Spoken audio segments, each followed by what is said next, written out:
contoh dari gotong royong seperti apa ya? Ada yang tahu nggak?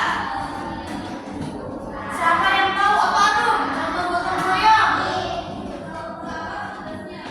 Siapa di sini yang pernah? Oh, tidak usah apa dong?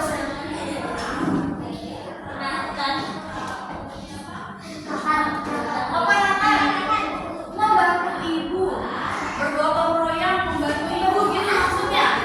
Oke, keren. Jadi gotong royong itu adalah kegiatan yang dilakukan bersama-sama untuk mencapai tujuan yang akan dicapai. Contohnya lebih mudah membersihkan kelas ini sendiri atau beramai-ramai. Kenapa kalau sendiri enggak? Kalau sendiri susah. Karena banyak kotoran. Tapi kenapa kalau rame-rame lebih mudah?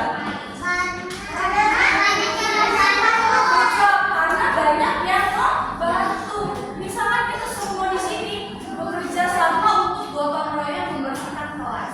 Misalkan Moses menyapu kelas, lalu misalkan Enzo